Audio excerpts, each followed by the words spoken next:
औरतों को चड्डी पहना के दुकान में बैठा दिया ताकि 10 ग्राहक उनका मुंह देख करके सामान खरीदने के लिए आए। यही डेवलपमेंट है, यही तरक्की है। घर में रहने वाली खातून को हवाई जहाज का एयर होस्टेस बना दिया ताकि 200 मुसाफिर जो हवाई जहाज पे सफर कर रहे हैं वह सब उनकी गर्दन, उनका चेहरा, उनके सर के बाल, उनके हाफ पैंट, उनके सारे बदन को देखकर 2 घंटे का सफर पूरा कर ले। यही डेवलपमेंट है। ये फिल्म में जो कुछ हो रहा हॉलीवुड बॉलीवुड में, ये खूबसूरत हसीनाओं को नचा के उनको निर्वस्त्र बना के 3 घंटे तक लोग मर्दों को बैठा के और साहब खरबों रुपए का कारोबार फिल्मी हो जाए और नाच गा के जिस्म की नुमाइश करके, यही डेवलपमेंट है। यही डेवलपमेंट है। हर जगहों पे अधनंगी औरतों की तस्वीरें, चाय की दुकान से लेकर के साहब बड़े बड़े मॉल तक इन औरतों को बेपर्दा करवा के 2 पैसे कमाना, यही डेवलपमेंट है। यानी अभी एक औरत आई थी यूरोप से, वो हमसे बयान किया कि हजरत क्या बताएं, आंख के खून के आंसू रोना पड़ता। मैं भी लंदन गई थी और मैं वहां से वापस लौटी हूँ।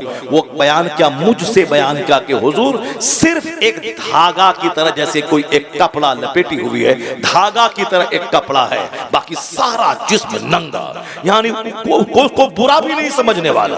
अब फिर वो कहती कि क्यों मैं वहां चला गया, ऐसे मनाजिर को मैंने क्यों देखा, जबकि मर्द अंदर में टी शर्ट है, उसके ऊपर में शर्ट है, उसके ऊपर में कोट है, क्योंकि कोट और पैंट पहनने का रिवाज चला दुनिया, पूरी दुनिया में। सारे लोग शादी ब्याह में कोट पैंट पहनते हैं साहब। सारे नेता अमेरिका यूरोप के सारे नेता मर्द वो साहब पहने हुए हैं कोट पैंट और अंदर में शर्ट है। ये मर्द जो अगर वह जींस नहीं बल्कि वह बनियान पहन के रहता तो भी कोई तूफान नहीं मचता, क्योंकि मर्द अगर बनियान पहन के कोई तूफान मचने वाला नहीं है। मर्द सिर्फ नाप से लेकर के यहाँ घुटने तक उसके सतरे औरत है, इसका छुपाना फर्ज है।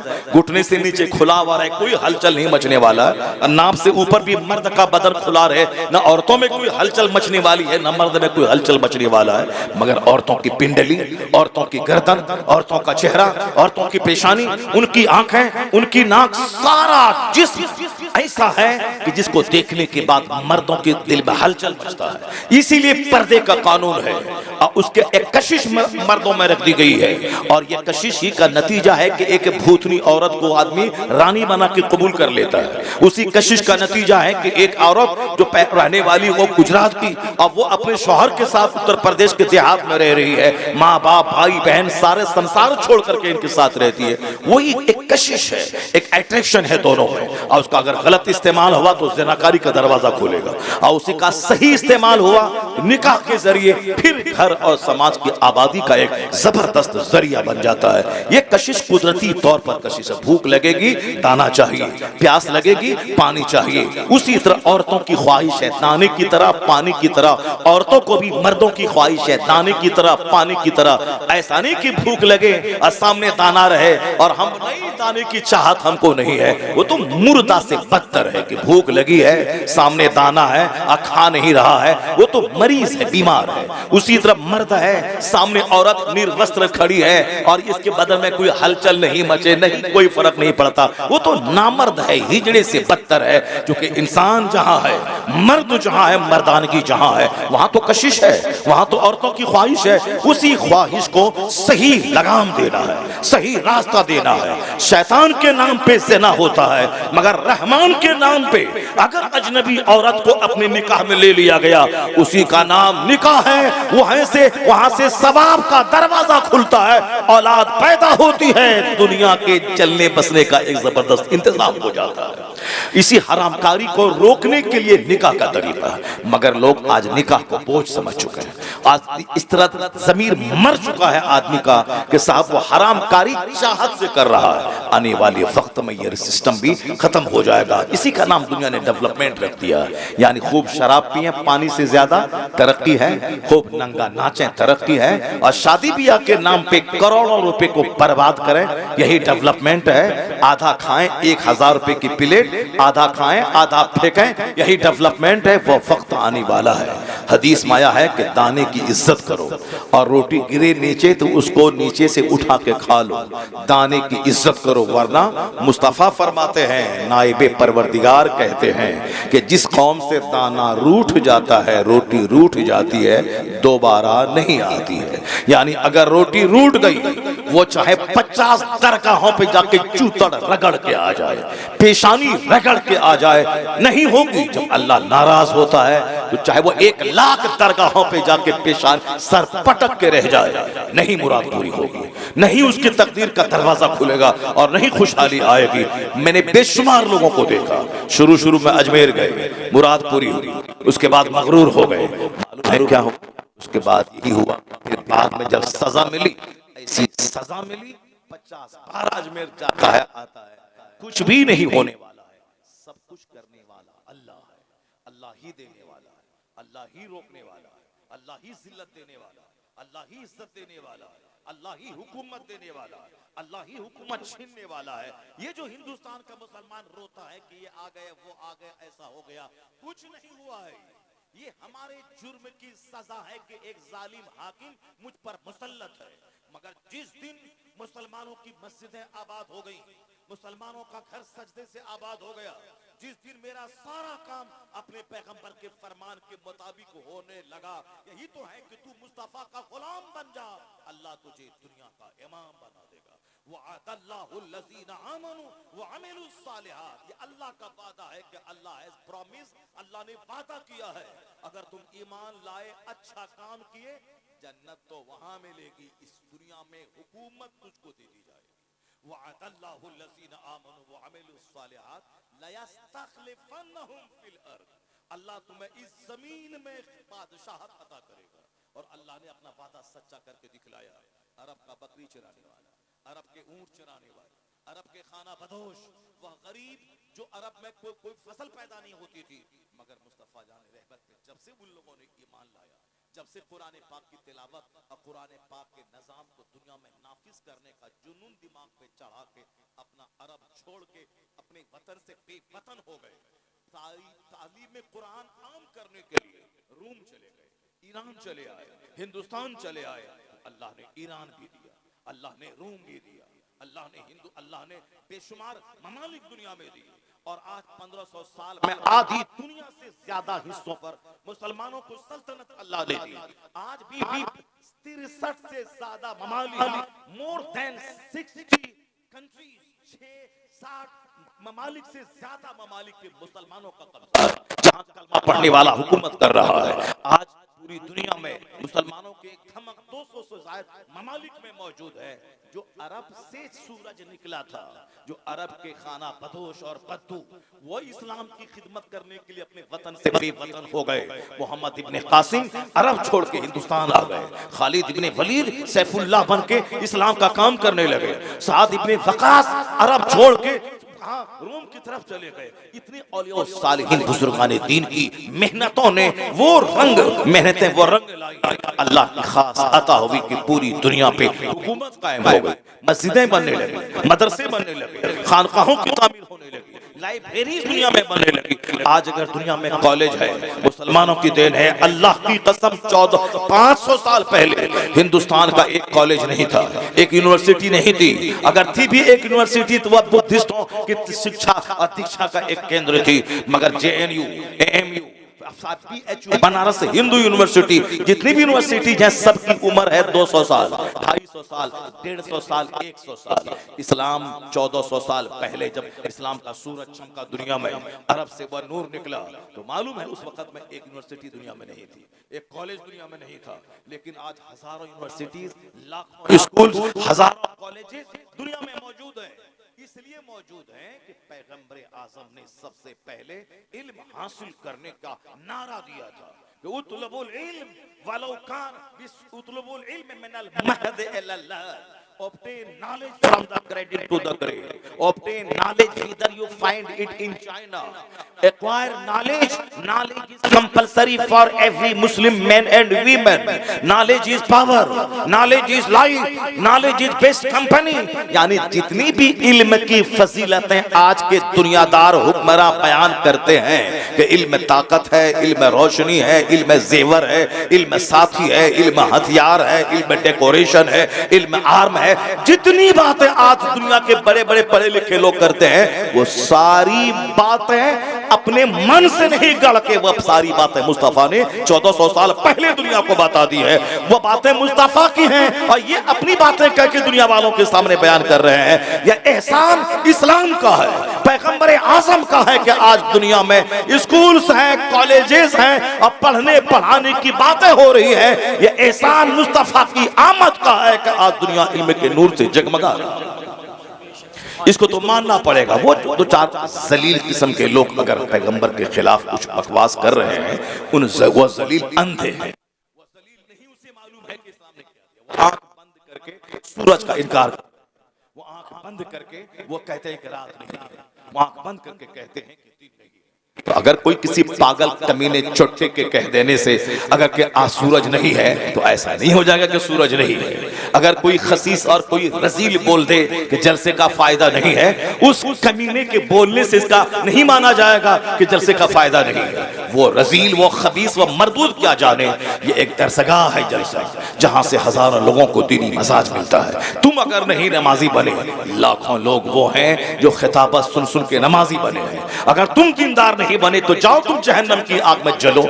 मगर बेशुमार लोग हैं जो उलमा की सोहबतों में दीनी गुफ्तगू सुनकर जन्नती बन गए हैं, इस्लामी सोच के हामिल बन गए हैं। मेरे जैसे कमजोर किस्म के आदमी के पास तो बेशुमार फोन आते हैं कि आपकी तकरीर सुनने के बाद मैं नमाजी बन गया हूँ, मैं कज़ा नमाज कज़ाए उम्री के तौर पर अदा कर रहा हूँ, मैं साहब अब गाने बजाना छोड़ दिया हूँ, मैं तकरीर बगैर सुने सोता नहीं हूँ। जब मेरे जैसे कमजोर आदमी के बयानात का ये असर है, जो बड़े बड़े लोग हैं, जो मुत्तकी परहेजगार लोग हैं, जो तहज्जुद गुजार लोग हैं, जो बड़ी बड़ी खानकाहों के बड़े बड़े सज्जादा नशी हैं, जिनके हजारों और लाखों मुरीदीन का जाल दुनिया में नेटवर्क फैला हुआ है, उनसे कैसा फायदा होगा। तो किसी के चिल्लाने बुल्लाने से या किसी के बकवास कर देने से इस्लामी बेनिफिट्स को नकारा नहीं जा सकता है। और ये जादू सबके सर चढ़ बोलता है। आज दुनिया में जितने इंस्टीट्यूशंस हैं एजुकेशनल, वो सब इस्लाम की मरहून मिन्नत है, इस्लाम का गिफ्ट है, इस्लाम का दिया हुआ है। चूंकि जो कुछ तुम आज बोल रहा है ये वही नारा है जो मुस्तफा ने 1500 साल पहले दुनिया वालों को अता फरमाया। और आका अलैहिस्सलाम ने दुनिया को तहजीब दी है, दुनिया को तमद्दुन दिया है, दुनिया को जीने का एक नया रास्ता दिखलाया है। इसलिए अमेरिका का एक बहुत बड़ा पढ़ा लिखा आदमी इस सच्चाई को बोले बगैर नहीं रह सका। वो कहता है he was the only man in history who was supremely successful on both religious and secular levels।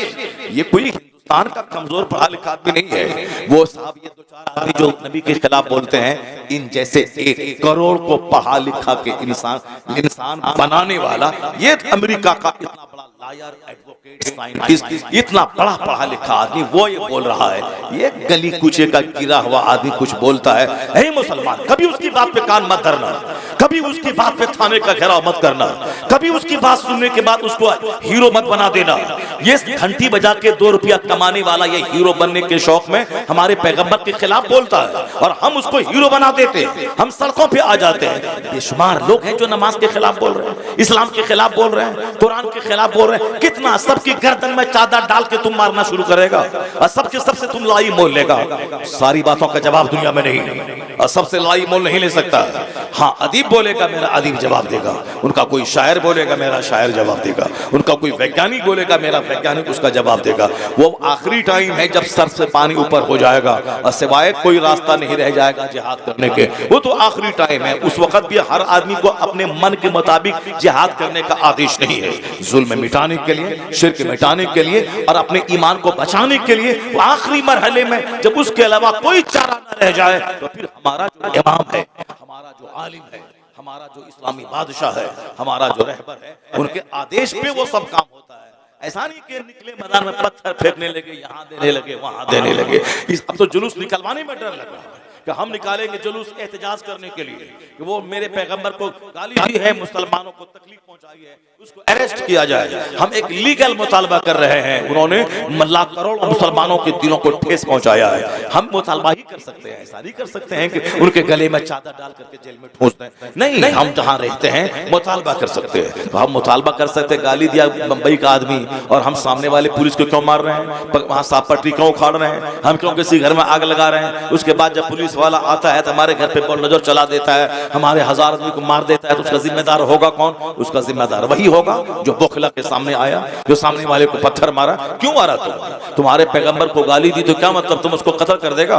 तुम जिस मुल्क में रहता है उस मुल्क के कानून के हिसाब से तुमको सिर्फ प्रोटेस्ट करना है, उसकी मुखालफत करनी है, पुरअमन जुलूस निकालना है, उसकी गिरफ्तारी का मुतालबा करना है, हुकूमत वक्त से कहना है ये जुल्म है, ये जुल्म सहा नहीं जाएगा। हमारा कोई आलिम राम के खिलाफ बोला, हमारा कोई आलिम सीता के खिलाफ बोला, हमारा कोई मौलवी आपके आपके आपके धर्म के बानी के प्राइवेट लाइफ को खंगाला, उनकी शादी के बारे में बोला?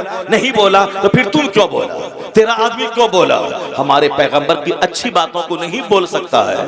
उन्होंने जो दुनिया को दिया है, जो गिफ्ट, जो इंपैक्ट दुनिया पे छोड़ा है, जो ब्लेसिंग्स दिया है, अगर तुम्हारा सीना उतना चौड़ा नहीं है कि उन सारी अच्छाइयों को सुन के पढ़ के तुम लोगों के सामने बयान कर सको, तो कम से कम चुप तो रहो, उनकी प्राइवेट लाइफ में दखल अंदाजी तो मत करो।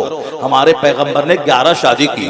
क्या तुमको मालूम है कि अरब ममालिक में शादी का क्या महत्व है, शादी के क्या असरात होते हैं? 25 साल की जवानी में 40 साल अधेड़ औरत से निकाह कर रहे हैं। आप 50 प्लस जाने के बाद अगर 12 साल की खातून से निकाह कर रहे हैं तो समझना तो होगा। जहां के 16 साल की 1000 खूबसूरत तरीन औरतों से मुस्तफा निकाह कर सकते थे, और अरब का कल्चर था उस टाइम में 1400 साल पहले 100 शादी करना, 150 शादी करना, 300 शादी करना अरब का माहौल था। अगर हुजूर से ज्यादा खूबसूरत कोई नहीं था दुनिया में तो सारे लोग चाहते थे कि मेरी बेटी इनके निकाह में जाए, मगर हुजूर ने उस जमाने में 25 साल की जवानी में 40 साल अधेड़ औरत जो 2 शौहर से बेवा हो चुकी थी, उनको जब आपने शादी किया उनसे, इसका मतलब है कि आपकी शादी का मतलब ख्वाहिश को पूरा करना सिर्फ नहीं है, शादी का मतलब है बेवाओं को सम्मान देना, बेवाओं को एक नई जिंदगी देना, बेवाओं को आत्मसम्मान देना, बेवाओं को इज्जत नफ्स देना, बेवाओं को खुशियां मनाने का मौका अता करना। अब अगर क़यामत तक किसी बेवा की शादी होगी तो एहसान मोहम्मद अरबी का माना जाएगा कि हुजूर ने कहा अब बेवा से शादी करके बता दिया, उस उम्र में जिस उम्र में आपके हुस्न की कसम, हुस्न की सौकहार, हुस्न की खैरात चांद लेता था, सूरज लेता था। हम लोगों ने मुस्तफा को नहीं देखा है, लेकिन जिसने मुस्तफा को देखा है उनका स्टेटमेंट आज तक किताब में मौजूद है। हजरत अबू हुरैरा कहते हैं सरकार का कांधा ऐसा था जैसे किसी चांदी को ढाल दिया गया हो। हजरत अनस कहते हैं मुस्तफा का चेहरा ऐसा था कान्ना शम्सा तजरी फी वजहिही, गोया हुजूर के चेहरे में सूरज तैर रहा हो। ये जिन लोगों ने देखा उनका स्टेटमेंट है, उसमें कोई नमक मिर्च लगाया नहीं गया, हू बहू जो उसका स्टेटमेंट है वो है। हजरत जाबिर इब्ने समूरा कहते हैं कि राय तो हम चांद को देखते थे, 14वीं रात का चांद, यानी जिस दिन वो 14वीं रात का चांद, 14th नाइट, 14वीं रात का चांद, मून ऑफ 14th नाइट, जो एक ही दिन चांद जवान होता है, बाकी जिस दिन उगा हुजूर के टहनी की मानी, फिर थोड़ा बड़ा थोड़ा बड़ा थोड़ा बड़ा, 14वीं रात को फुल जवान होता है। फिर 15वीं रात से घटना शुरू है, डाउनफॉल, 1 इंच 2 इंच घटते घटते फिर सूखी हुई टहनी की मानिंद बारूक हो गया। कहते हैं जाबिर इब्ने समूरा, 14वीं रात का चांद चमक रहा था, हुजूर मेरे सामने थे, सरकार के जिस्म अक़दस पे एक चादर थी जिसमें सुर्ख रंग की धारी थी। मैं कभी हुजूर को देखता था और कभी चांद को देखता था, तो फैसला किया दिल ने कि मुस्तफा का चेहरा चांद से ज्यादा खूबसूरत है। वह वजहू अहसनो मिनल कमर, उनका चेहरा चांद से ज्यादा खूबसूरत है। अरब के लोग तमन्ना करते थे कि काश मोहम्मद अरबी से मेरी बेटी का अक़्द हो जाए, मेरी नस्लें फख्र करेंगी, मगर उस खूबसूरती का नमूना शख्स जैसा हुसैन जमील न पैदा हुआ न क़यामत तक पैदा होगा। हुजूर ने 40 साल अधेड़ औरत से पहली शादी 25 साल की उम्र में किया। इसका मतलब है उस शादी में हिकमत है बेवाओं को सम्मान देना, बेवाओं को इज्जत देना।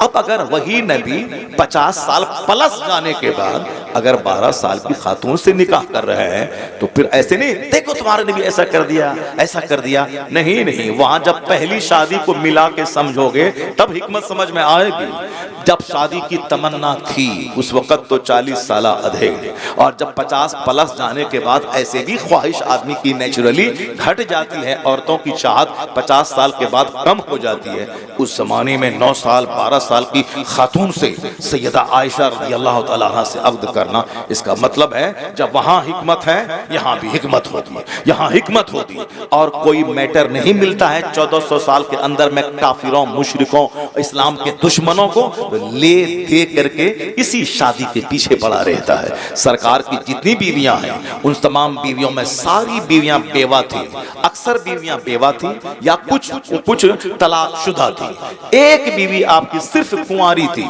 जो सैयदा आयशा थी। वह हुजूर ने अपनी चाहत से नहीं किया था, अल्लाह ताला जनाब जिब्राइल अमीन के जरिया हुजूर के ख्वाब में सैयदा आयशा का चेहरा दिखला के ये कहा था अल्लाह की पसंद है कि इससे आप निकाह कर ले। तो सैयदा आयशा की शादी हुजूर ने चाहत से नहीं की थी। ये 9 साल 10 साल की है और हमारी सारी बीवियां तलाकशुदा हैं और बेवा हैं, एक लड़की एक खातून चाहिए मुझको जो कुंवारी मिल जाए, नहीं नहीं, वो अल्लाह की पसंद थी, कायनात के खालिक की पसंद है। और जिसने मुस्तफा को नबी रसूल और सारे रसूलों का सरदार बनाया उस खुदा की पसंद है ये, इसलिए पसंद है। हिकमत वहां यही थी, जिस तरह सारी शादी हिकमतों से भरी है। एक खानदान है मदीने में जो कहता था इस्लाम मिटा देंगे, जो कहता था इस्लाम के पैगंबर को कत्ल कर देंगे, जो कहता था इस्लाम का साथ देने वाले मुस्तफा के सहाबा को निगल जाएंगे। लेकिन उस खानदान की एक बेवा खातून से हुजूर ने शादी कर ली, वो खातून रजामंद हो गई। और जब उस खानदान की बेटी मुस्तफा के निकाह में आई और हुजूर के अखलाक, हुजूर के किरदार, हुजूर के तमाम कमालात को देखने के बाद जब वो खातून अपने खानदान के बाप दादा के सामने बयान किया तो पहले तो वह लोग सोचा था कि मोहम्मद ऐसे हैं वैसे हैं, लेकिन जब अपनी बेटी की ज़बानी हुजूर की खलवत, हुजूर की जलवत, हुजूर की तन्हाई की सारी दास्तान सुनी, सारा कबीला कलमा पढ़ के मुस्तफा का गुलाम। ये है मुस्तफा की शादी की हिकमत, ये है हुजूर की शादी की हिकमत। खालिद इब्ने वलीद जैसा सैफुल्लाह, अल्लाह की तलवार। मालूम है कि मैदान ओहद में 70 सहाबा शहीद हो गए थे। जो जंग जीती हुई थी वो जंग की बाजी हारी गई। मुस्तफा ने कहा था तीर अंदाजों से कि यहाँ खड़ा रहना, यहाँ जगह छोड़ के मत जाना, चाहे जंग जीते या हारे तुम ये जगह छोड़ के मत जाना। और जब जंग जीत गए मुसलमान, उन लोगों में से किसी ने कहा कि अब तो जंग जीत गए तो अब यहाँ रहने का कोई मतलब नहीं है, अब हमें भी माल गनीमत लेना चाहिए, जिससे इसको छोड़ के कुफार भाग चुके हैं।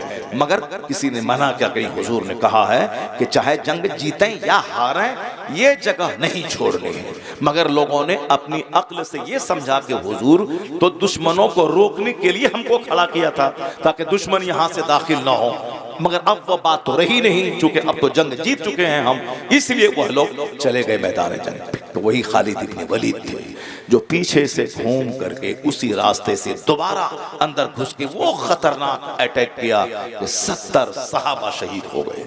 जीती हुई जंग बज़ाहिर शिकस्त में तब्दील हो गई। आका अलैहिस्सलाम जख्मी हो गए, आपके दंदाने अक़दस शहीद हो गए, आप लहूलहान हो गए, आप पहाड़ के ऊपर में एक गड्ढे में आप वहां नीचे चले गए। इस और काफिरों ने अफवाह फैला दी, इस्लाम के पैगंबर शहीद हो गए।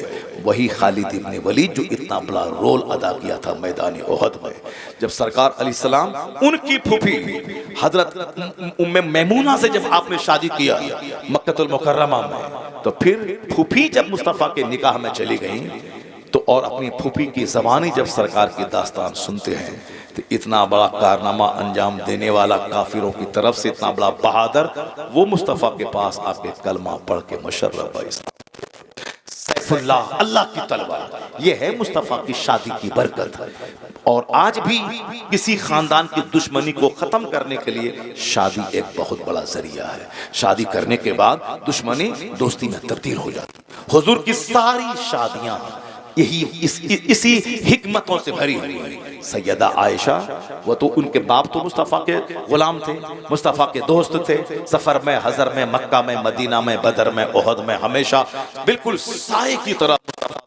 रहे जुड़े हुए अब उन्होंने अपनी बेटी को सरकार के निकाह में दिया और उस पर वह नाज करते रहे कि मेरी बेटी को मुस्तफा ने कबूल कर लिया है।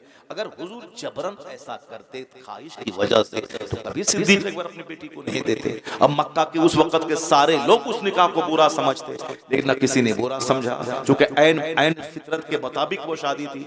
अब लड़की चाहे 10 साल के बाद जवान हो या 15 साल के बाद जवान हो, जवान होने के बाद वो शौहर के काबिल है। और वहाँ अरब का कल्चर है कि वहाँ चूंकि वहाँ की जमीन गर्म, आबो हवा गर्म, वहाँ आज भी लोग 4 शादी करते हैं, आज भी एक आदमी के 50-50 बच्चे होते हैं। वहाँ मायूब नहीं माना जाता, चूंकि वहाँ की तहजीब का हिस्सा। अब सैयदा आयशा की शादी कम उम्री में हुई, मगर जवान होने के बाद रुखसती हुई और आप हुजूर के हरम सरा में तशरीफ लाए।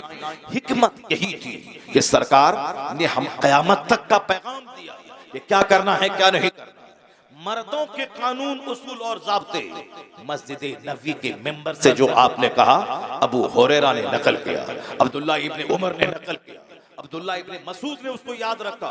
लेकिन सरकार जब अपनी बीवी के हुजरे में रहते थे, जब वहां 10-12 घंटे आपके गुजरते थे, वहां हुजूर ने क्या बोला, वहां हुजूर ने क्या कहा, क्योंकि सरकार के सारे इरशादात एक मार्किंग स्टोन है, हमारे लिए लाइट का काम करते हैं। औरतों के बारे में मखसूस कवानीन, उसूल और ज़ाब्ते हैं, वो जो सरकार मस्जिद नबी की मेंबर से नहीं बोल सकते, वो खवातीन के बीच में आप कह सकते हैं। आपकी सारी बीवियां या तो 40 साल प्लस है, 40 प्लस है। 40 प्लस जाने के बाद कुव्वते यादाश्त आदमी की कैसी होती सबको मालूम है। एक बीवी तो चाहिए जो गेट बाय हार्ट करने वाली हो, जो जबरदस्त कुव्वते यादाश्त हो, जो मेमोरी पावर उसकी हाई हो, हुजूर जो बोले उसको याद कर ले। सिद्दीक अकबर जैसे महान की बेटी सैयदा आयशा थी।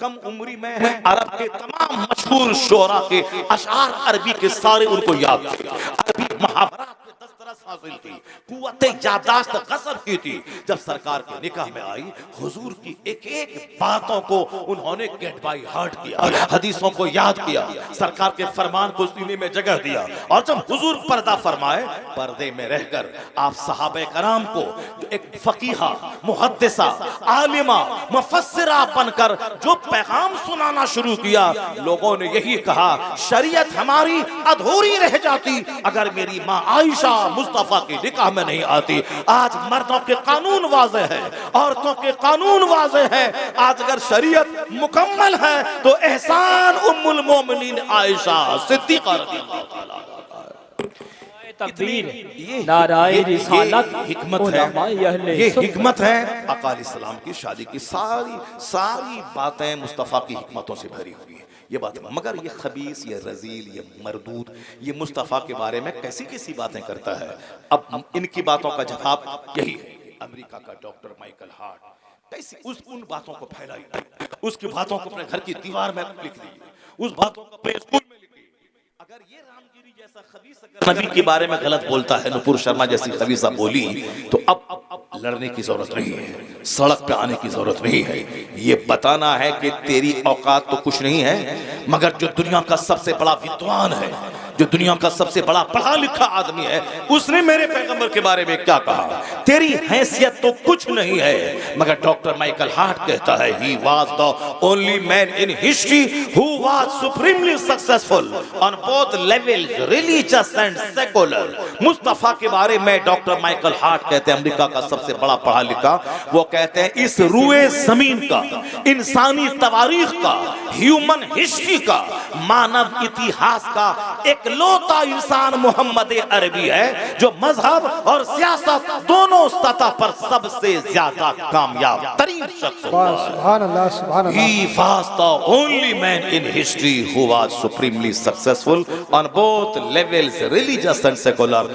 बंबई में प्रोटेस्ट करने वाले रामगिरी जैसे कम पढ़े लिखे आदमी, जलील आदमी को हाईलाइट करने और पूरी दुनिया में शोहरत दिलाने का काम करने वाले, इनके पीछे इस तरह के हजारों लाखों लोग हैं, इस तरह के हजारों लोग हैं जो बंद कमरे में मुस्तफ़ा के खिलाफ बोलते हैं। तो हम सबके दरवाजे पे जाके कान लगा के सुन करके गुस्से में आके साहब आप उसके खिलाफ उसको हीरो नहीं बना दे, नहीं, बहुत सारी बातें अनसुनी की जाती है। वइज़ा ख़ातबहुमुल जाहिलून क़ालू सलामा, अल्लाह कहता है ये मुसलमान जब जाहिलों की बात सुनते थे तो दूर से ही कहते थे सलाम, तो पर उनकी हर बात का जवाब नहीं देते थे। तो सारी बातों का जवाब नहीं, आज उनकी बातों का जवाब यही है। हिंदुस्तान के राष्ट्रपिता तुम नहीं हो, गांधी जी हैं। गांधी जी ने क्या कहा? अब तक मैं ये समझता था कि इस्लाम तलवार के बल पे फैला है, लेकिन जब से मैंने कुरान का हिंदी अनुवाद पढ़ा और जब से मैंने इस्लाम के पैगंबर की पवित्र जीवनी पढ़ी तो अब मुझको यकीन हो गया कि इस्लाम तलवार के बल पे नहीं फैला है। इस्लाम अपनी सच्चाई, अपनी सफाई, अपनी ट्रूथ, अपनी क्लैरिटी, अपनी रियलिटी, अपनी सिंपलिसिटी की वजह से सारी दुनिया में तूफान बन के छा गया है। इस्लाम अपनी सच्चाई की, अपनी सफाई की और पैगंबर आज़म की सादगी, उनके अखलाक की बुलंदी की वजह से सारी दुनिया में इस्लाम बादल बन के छा गया है। ये बातें बताने की जरूरत है।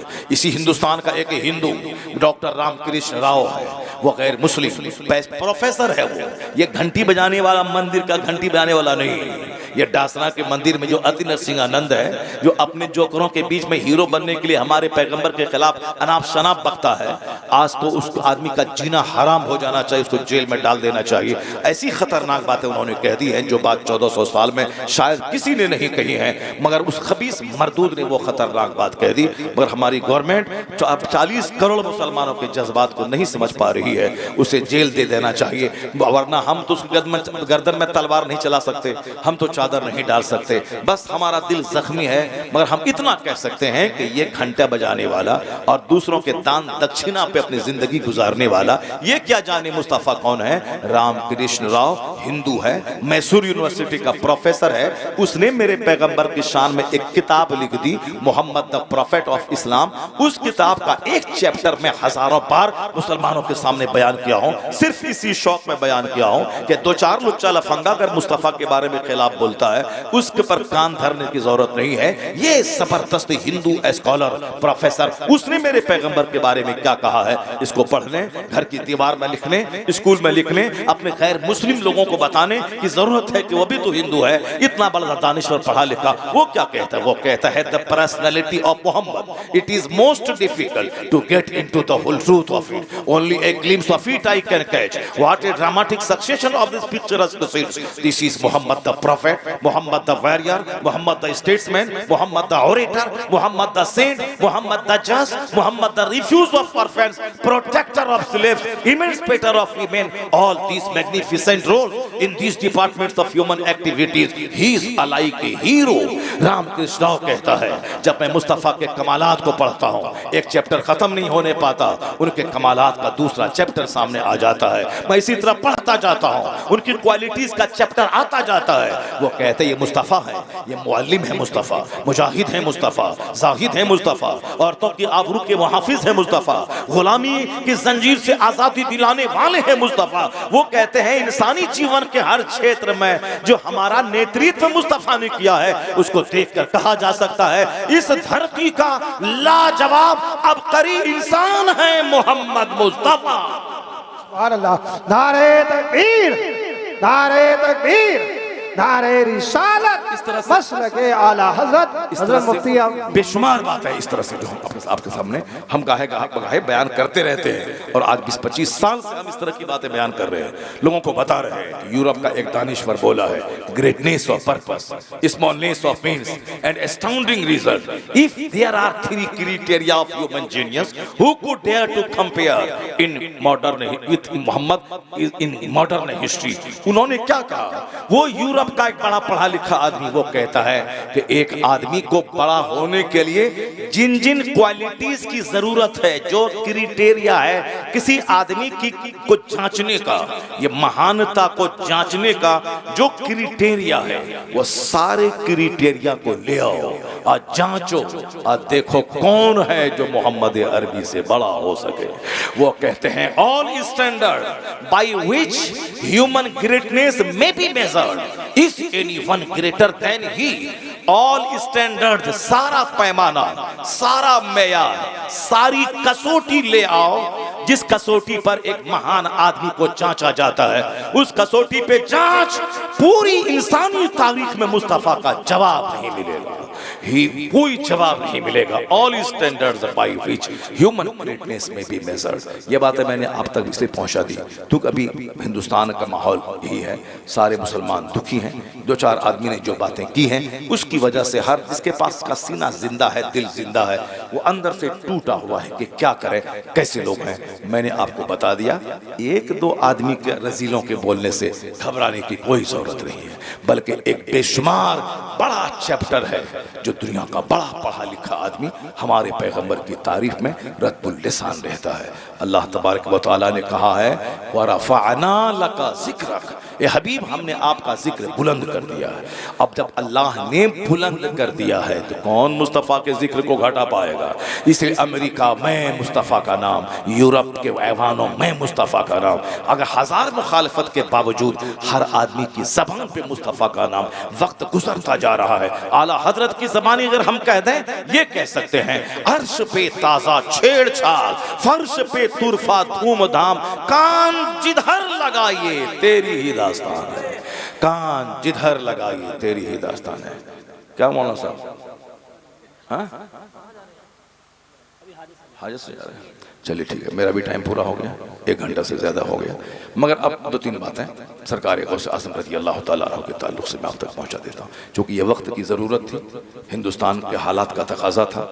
नौजवानों के बूझते हुए दिलों को मैंने एक चिंगारी दी है, रोशनी का सामान पैदा किया है। मैंने मुसलमानों की साहब उसके हौसला जो पस्त हो रहा था उसको मैंने जवान करने, उसको हौसला देने की मैंने कोशिश की है।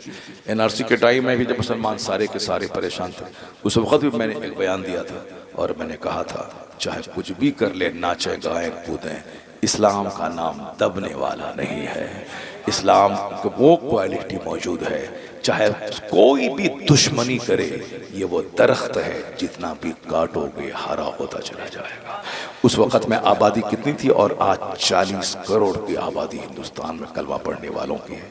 ये बोखला की ये बोलता है कि वो दासना का वो घंटी बजाने वाला, वो बोखला के बोलता है कि सारे हिंदू ढेर बच्चा पैदा करो, ढेर बच्चा पैदा करो। इस पागल है क्या ये? पहले बोलता है हम दो हमारे दो, आबादी ढेर बढ़ रही है, आबादी ज़्यादा हो रही है, मसला हो जाएगा खड़ा रोज़ी रोटी का, इसलिए अब बच्चा कम पैदा करो। और आज हमारी दुश्मनी में कहता है कि ढेर बच्चे पैदा करो, ढेर बच्चे पैदा करो। ढेर बच्चे पैदा करने से क्या होगा बंदे?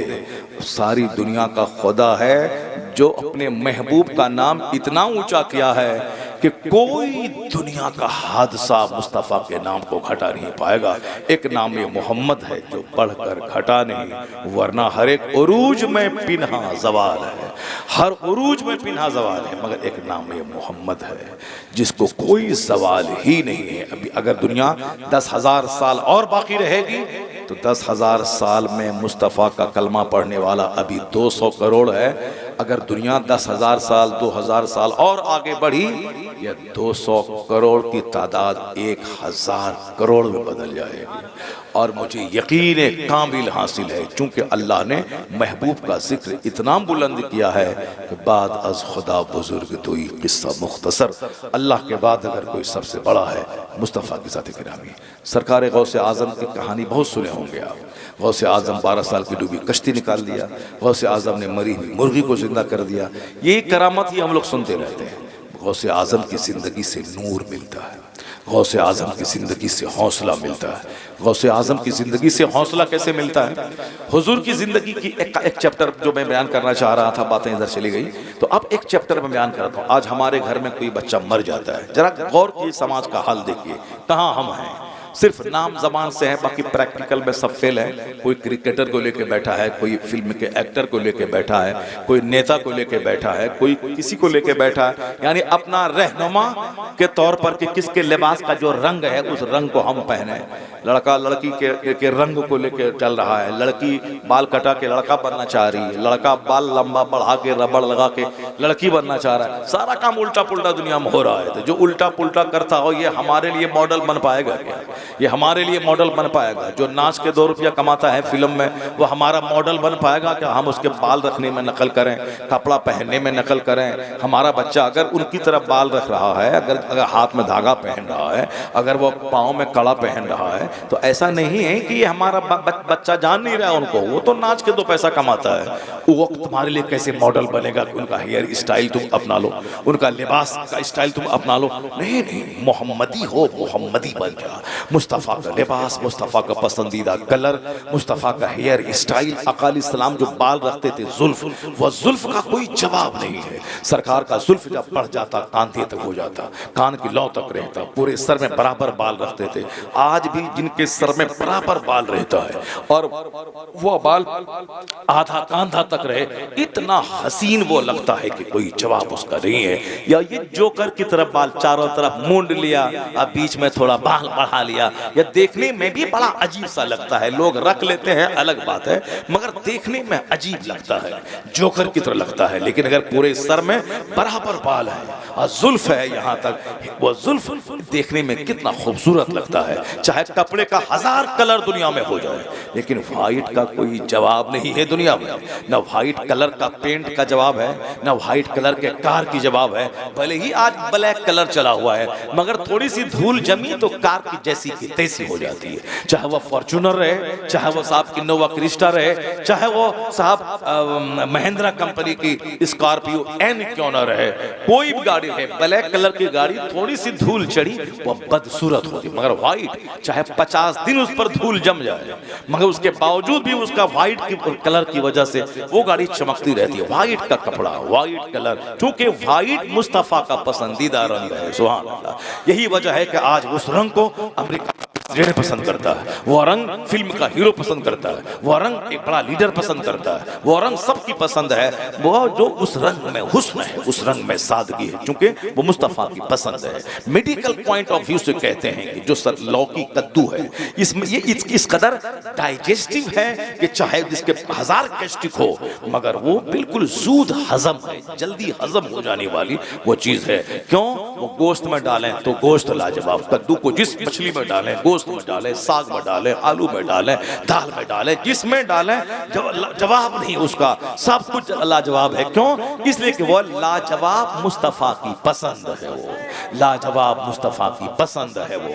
अब मेरे पास वक्त रहता तो मैं बताता दुनिया का सबसे पहला खरबपति, उसने मुस्तफा की हदीस के ताल्लुक से क्या कहा। चूंकि उसमें जाऊंगा तो 1 घंटा उसके लिए चाहिए अलग से, तो फिर दूसरे मौके से मैं बताऊंगा। आज इतना जान लें, आज अगर हमारे घर में एक मैयत 70 साल के बुढ़े की हो जाती है, तो आपके उत्तर प्रदेश में क्या हाल है ये हमको मालूम नहीं है, पर हमारे बिहार में जो डैमेज हाल है मुसलमानों का वो ये है, अगर एक मैयत घर में हो जाती है तो लोग क्या कहते हैं, अरे कोई कुछ कर दिया है, कोई कुछ कर दिया है, अब घर की बंदिश करवाओ, घर की बंदिश करवाओ। अब क्या होता है, आमिल तलाश करो। आमिल बोलता है तुम्हारे घर में कोई कर दिया है, इस बार बाप मरा है, अगले बार माँ मरेगी, उसके बाद बेटा मरेगा, पूरे घर को साफ करने वाला खतरनाक जादू चला दिया है, इसलिए धीरे धीरे पूरा तुम्हारा घर समाप्त हो जाएगा। अरे बाबा अब साहस मसले का हल कर दो, 50,000 रुपए लगेंगे। अब औरत बेचारी बोलती है कि घर बेच के मगर दीजिए वरना सब मर जाएगा, तो क्या करेंगे आप? औरतों की भीड़ मजार पे, औरतों की भीड़ मंदिर में, औरतों की भीड़ आमिल के पास, औरतों की भीड़ साहब मजार पे। इस औरतें कमजोर होती है, इसे मर्दों की भीड़ नहीं होती है आमिल के पास। बता दीजिए हमको, जो भी दुआ ताबीज करने वाला है, मर्द रहता है 10, औरत रहती है 90। मंदिरों में मर्द रहता है 10, 90% औरत रहती है, क्योंकि औरतों को माल चाहिए, बेटा चाहिए, बेटी चाहिए, शौहर की लंबी उम्र चाहिए, दुकान चाहिए, मकान चाहिए, सब चाहिए, इसलिए दौड़ के वो पंडित जी के पास, दौड़ के बंद वहां। अब हिंदू औरतें अक्सर मुसलमानों के पास आती है। हमारा एक मस्जिद का एक इमाम साहब है, वो बेचारा उसकी आमदनी ही हिंदू औरतों से दुआ ताबीज करना है। वह 1-2 मुसलमान औरतें आती होंगी, बाकी 95% सब हिंदू औरतें आती हैं। वो हिंदू औरतें बोलते, अब जब वो झाड़ के पास जा सकती है, यहाँ तो मौलाना के पास आ रही है दुआ ताबीज लेने के लिए, उनकी भीड़ है दरख्त के पास धागा तागा ये वो, उसके यहाँ हर तरह के वो सारा पूजा उसके यहाँ क्या है, दुनिया के लिए। ये लक्ष्मी पूजा, दौलत की पूजा, विद्या की पूजा, करवा चौथ, ये शौहर की पूजा, औलाद की पूजा, यानी उसको सिर्फ शौहर चाहिए, बेटा चाहिए, बेटी चाहिए, माल चाहिए, दौलत चाहिए, उसको लंबी उम्र चाहिए, इसीलिए सारा पूजा अलग अलग नाम का है। मुसलमानों का कुछ नहीं, नमाज रोजा हज ज़कात सबका एक मतलब है, मुझको जन्नत चाहिए, सुभान अल्लाह, मुझको आखिरत चाहिए। यही वजह है कि हमारा आदमी नमाज पढ़ता है तो पढ़ता रहता है, रोज हज फर्ज है तो फर्ज अदा कर रहा है। वहाँ क्या है कि माल मिला तो ठीक है, नहीं मिला तो मूर्ति को उठा के बाहर फेंक दिया उसको। हम तुमको बोलते हैं 10 दिन से कि मेरा बेटा को बुखार है, ठीक कर दो, नहीं ठीक किया, लिया उठा के फेंक दिया तो उसको अपने मन से जिसको चाहा खुदा बना लिया, जिसको चाहा उठा के फेंक दिया। हमारे यहाँ चूंकि सारी इबादतों से मतलब मकसद है जन्नत और आखिरत, इसीलिए मस्जिद आबाद, मदरसा आबाद, खानका आबाद, जलसा आबाद, काबा आबाद, 24 घंटे तवाफ चलता रहता है, क्योंकि मकसद दुनिया दौलत नहीं, मकसद जन्नत पाना है और वह क़यामत कायम होने के बाद है, इसीलिए आबाद। और वहाँ चूंकि औरतों की भीड़ है, औरतों का दिल कमजोर होता है, उसी का देखा देखी हमाम बाबा के पास औरतों की भीड़ है, नहीं हमारा पूरा घर उजड़ जाएगा। अब इतना सर के बाल नोचती है कि जाना होगा बाबा के पास, अब 50,000 उसको दो, वो घर क्या की बंदिश क्या करेगा, वो बोलता है कि हाँ चलो ठीक हो गया, आप कोई नहीं मरेगा। ये बताइए कोई बात भी नहीं मरेगा, दुनिया में हर पैदा होने वाले को मर जाना है, और ये बोलता है कि अब कोई नहीं मरेगा। किस कदर झूठ का पैसा कमाता है, सुनिए गौर से, ये सारी बातें शैतानी वसवसा है। हर चीज की बातें तकदीर में दर्ज है। आया है हदीस में कि दुनिया पैदा होने से 50,000 साल पहले मखलूक की तकदीर को अल्लाह ने लिख दिया है, कौन कहाँ मरेगा, कौन कितनी रोजी पाएगा। हम लोगों को सिर्फ तदबीर करनी है, जो अल्लाह ने कहा है जमीन में फैल जाओ, मेहनत मुशक्कत करो, पढ़ो लिखो, तो हमको पढ़ना लिखना है, मेहनत करना है, खेत में दाना डाल देना है, बाकी एक दाने के बाद कितना दाना निकलेगा ये अल्लाह का काम है, हमारा काम है दाना डाल देना। फिर वो दाना सड़ जाता है, फिर वहां से एक पौधा निकलता है, उसमें 70 बालियां निकलती हैं, एक एक में 10-10 दाने होते हैं। हम दाना एक डाले, अल्लाह 700 दे दिया। ये अल्लाह कहता है कि तुम घर से निकलो, दाना डालो, बाकी 700 हम तुमको देंगे। अगर घर में बैठा रहेगा तो नहीं, दाना देंगे हम, मगर तुमको घर से निकलना होगा, दुकान में बैठना होगा, मेहनत करनी होगी। तो हम मेहनत करने वाले, तदबीर करने वाले, बाकी कितना मिलेगा ये अल्लाह को मालूम है, और वह सब अल्लाह ने लिख दिया है। कौन कहाँ मरेगा, कितनी उम्र में मरेगा, माँ के पेट में मरेगा कि पैदा होते वक्त मरेगा, कि माँ की गोद में मरेगा, कि जवान होके स्कूल जाते हुए मरेगा, कि बारात में जाते हुए मरेगा। अभी कल की बात है, एक बारात जा रही थी और बिल्कुल तेज रफ्तार झारखंड में स्कॉर्पियो, अब वो जंगल से जल्दी से पहुंच जाए, बारात लोग पहले देर से निकलते हैं और जल्दी पहुंचना चाहते हैं, उसी में स्पीड दिया, अनकंट्रोल होकर गाड़ी टकरा गई दरख्त से, 4 लोग स्पॉट डेथ कर गए, 4 लोग मर गए। अब उसी टाइम कहीं लड़का मर जाता है, कहीं लड़की मर जाती है, कहीं बारात वापस होने में मर जाती है। तो कभी, इसलिए मैं कहता हूँ, कभी बच्चा माँ के पेट में मर जाता है, कभी पैदा होते हुए मर जाता है, कभी गोद में दूध पीते मर जाता है, कभी स्कूल जाते हुए मर जाता है, कभी शादी के दिन मर जाता है, कभी शादी के बाद आके मर जाता है। अब कोई 90 साल का है, मौत के इंतजार में है, मौत ही नहीं आ रही है। मौत का जब वक्त आएगा तब ना मौत आएगी। तो मौत के बारे में ये कहना कि कोई कर दिया होगा, कोई जादू कर दिया होगा, ये अल्लाह पर से यकीन कमजोर हो रहा है। अब हुजूर की जिंदगी में देखें सरकार, और ऐसा नहीं कि कोई अल्लाह का वली है तो हम दूसरों को फूंक दिए तो बच्चा पैदा हो गया, बेटा हो गया, तो हम, हमारे घर में सब बेटी है तो अब हम क्या करें, हम हमारे घर में ऐसा है, तो अब तो आदमी बोलेगा नहीं साहब उसका तो ऐसा है, उसका ऐसा कैसे होगा। ये सारा मॉडल नबियों में है। एक नबी है जिसके पास सिर्फ बेटा है, दूसरे नबी है लूत अलैहिस्सलाम जिसके पास सिर्फ बेटी है। नबी से बड़ा कोई पसंदीदा मखलूक नहीं अल्लाह के नजदीक। नबी जो होता है वो सबसे ज्यादा मोहतरम अल्लाह के नजदीक नबी होते हैं, और नबी मुझसे वो दावत होते हैं, जो दुआ करें सब दुआ कबूल होती है। मगर चूंकि नबी लोगों के लिए मॉडल होते हैं, तो एक नबी है जिसके पास सिर्फ बेटा, इब्राहिम अलैहिस्सलाम, उनके पास सिर्फ बेटा, इस्माइल अलैहिस्सलाम, इसहाक अलैहिस्सलाम सिर्फ बेटा है, लूत अलैहिस्सलाम सिर्फ बेटी है, आपके पास बेटा नहीं है। जनाब ईसा अलैहिस्सलाम के पास कोई औलाद नहीं है, आपने शादी ही नहीं की। और हमारे पैगंबर के पास 4 बेटियां और 3 बेटे आपको हो गए, 4 बेटियां, बेटा बेटी दोनों मेरे मुस्तफा को है। और उस पहले पैगंबर किसी के पास सिर्फ बेटी, किसी के पास सिर्फ बेटा, और किसी पैगंबर के पास कोई औलाद नहीं। इसी को कुरान में कहा गया वो अल्लाह है जिसे चाहता है मर्द औरत दोनों देता है, जिसे चाहता है सिर्फ लड़का देता है, जिसे चाहता है सिर्फ लड़की देता है, जिसे चाहता है कुछ नहीं देता है, बांझ कर देता है। तो सब कुछ करने वाला अल्लाह है। ये यकीन घटा, कमजोर हुआ, अब बुढ़ा भी मरता है तो घर की बंदिश का ख्याल आता है, किसी के जादू टोना करने का ख्याल आता है। अल्लाह पर यकीन कमजोर हुआ, खरबों कमाले चेहरा काला रहेगा। अब देख मुस्तफा से बड़ा कौन है? मुस्तफा का अपना बेटा हुजूर की गोद में इंतकाल कर गया।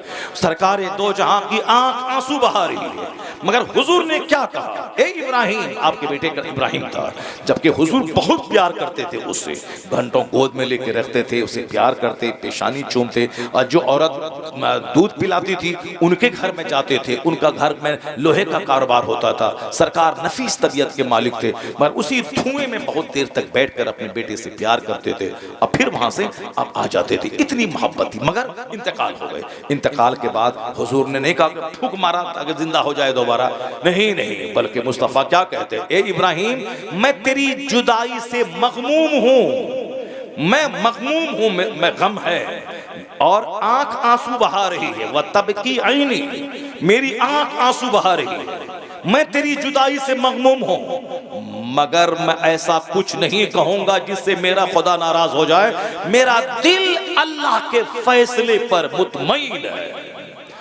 आंख आंसू बहा रही है, आंख आंसू बहाए, कोई गुनाह नहीं है, और मेरा दिल मगमूम है, मगर जबान से ऐसा कुछ नहीं कहूंगा जिससे मेरा खुदा नाराज हो जाए।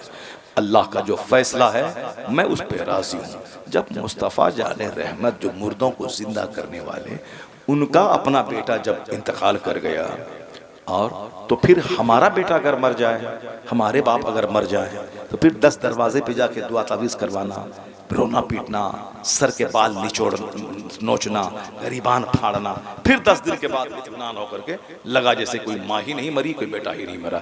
ये सब्र नहीं है। काफिरों को भी सब्र हो जाता है 10 दिन के बाद।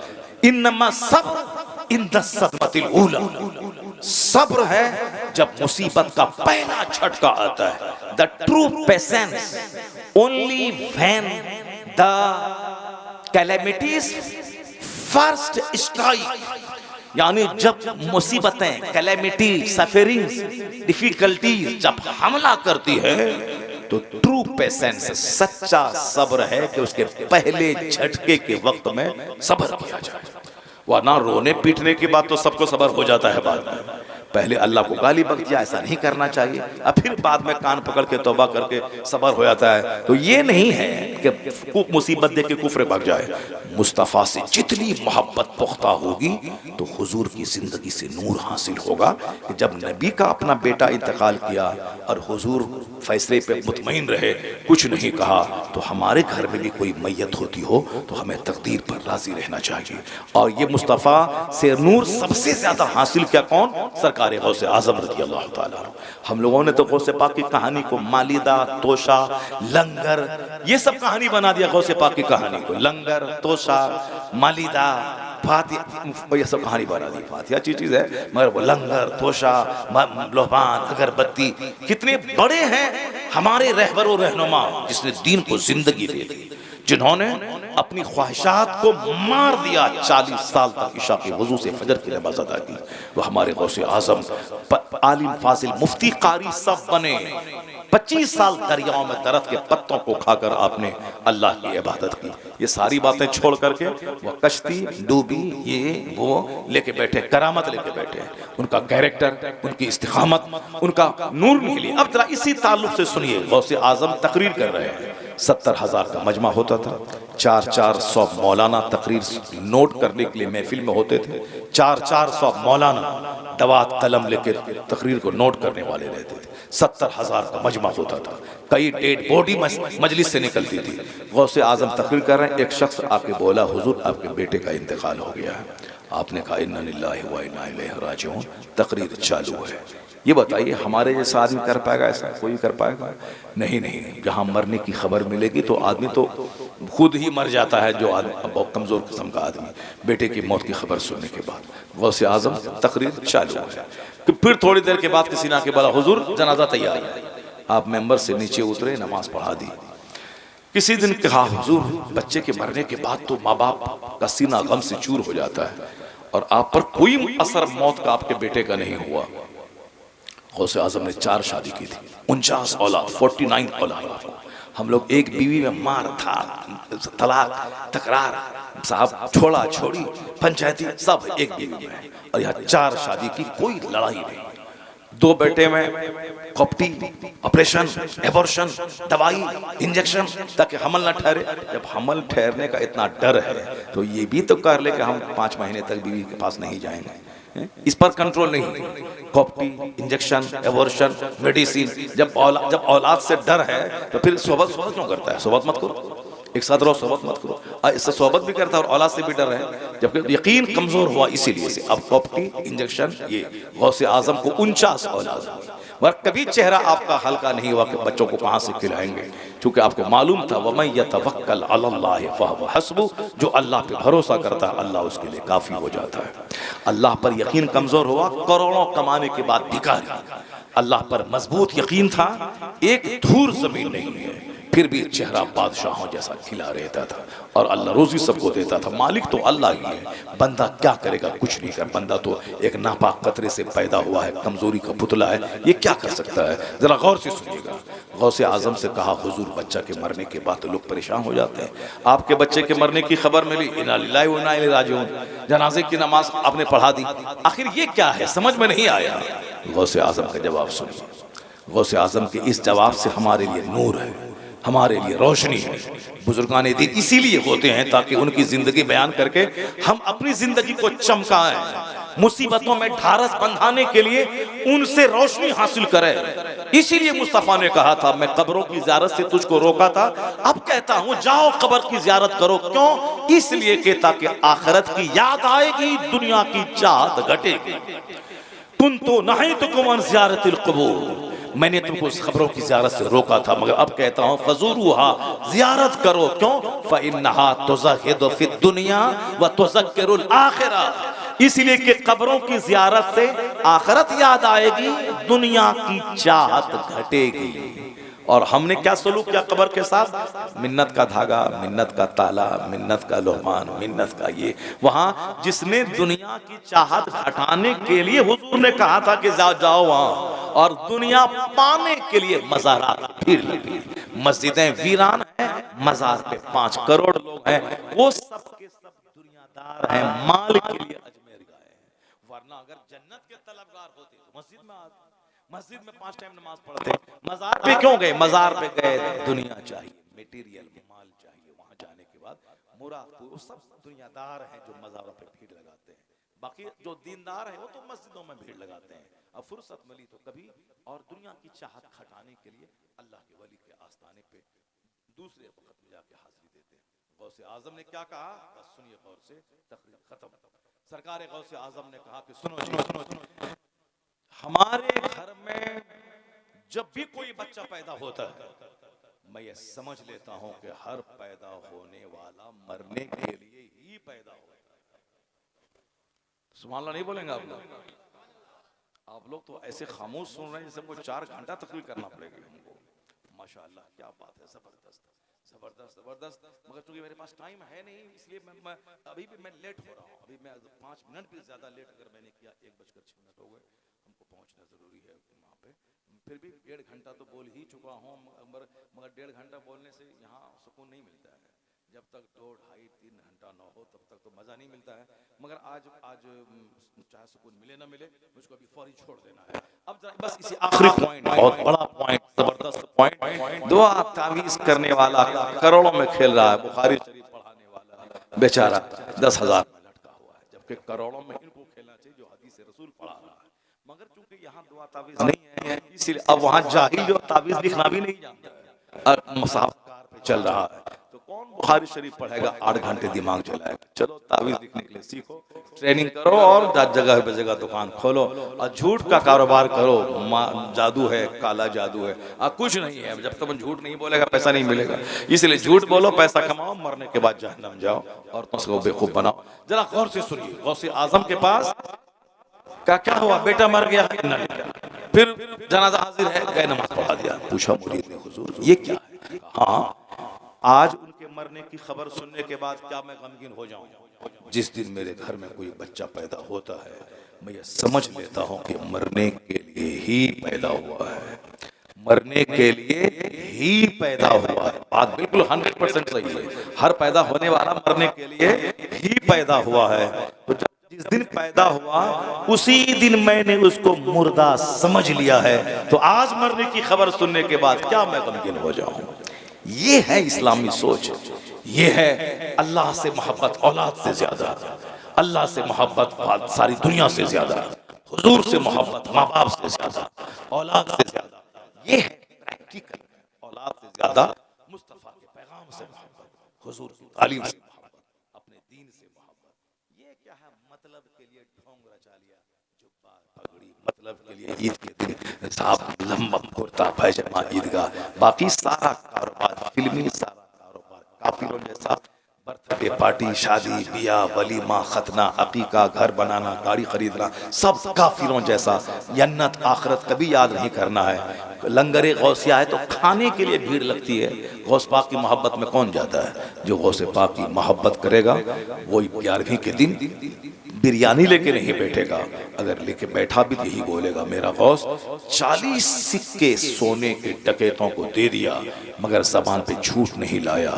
इसलिए अब मैं भी कादरी, करोड़ों का पैसा अगर झूठ से मिल रहा हो मैं उस पे थूक दूंगा।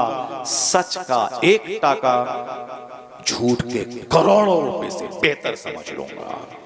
अगर ऐसा कहा तो सीधे गौसे पाक का फैज बगदाद से चलेगा, उसके सारे वजूद को घेर कर उसे माला माल बना देगा। यह है सच्ची मोहब्बत गौसे आज़म। मालिश, मालिदा, तोशा, कादरिया, घी, साहब आटा, शुद्ध घी, अखरोट, काजू, किशमिश, बिदाना, जब सारा सामान मटेरियल रहेगा तो टेस्टी तो होगा हलवा। अब ये कहता अरे क्या क्या बात है, तोशा जबरदस्त बना है। गौसे पाक से जो निस्बत है इसीलिए बना है, गौसे पाक से जो निस्बत है इसीलिए टेस्टी है। वहाँ शुद्ध घी है, काजू है, अखरोट है, पिस्ता है, बादाम है, टेस्टी तो होना ही है। टेस्टी ये हलवा खाने वाले मजनू हम लोग हैं। और गौसे आज़म 40 बरस तक इशा के वजू से फजर पढ़ते हैं। कोई नहीं है जो गौसे पाक का सच्चा दीवाना। पांचों नमाज, पांचों टाइम, हर टाइम के लिए अलग अलग वजू करके पढ़ लें। कोई ज़रूरी नहीं कि हम इशा के वजू से फजर पढ़ें। हम इशा के वजू से इशा पढ़ लें, फिर 5-6 घंटे 8 घंटे सो जाएं, फिर फजर के टाइम में फजर के वजू से फजर पढ़ लें। यही सबसे बड़ी कादरियत है, यही गौसे पाक से सबसे बड़ी मोहब्बत है। तो जो काम करना चाहिए वो काम तो है नहीं, खाली जाहिर को लेके बैठे हुए हैं। अल्लाह तबारक व तआला हमको आपको गौसे आज़म की ज़िंदगी से नूर हासिल करने की तौफीक अता फरमाए।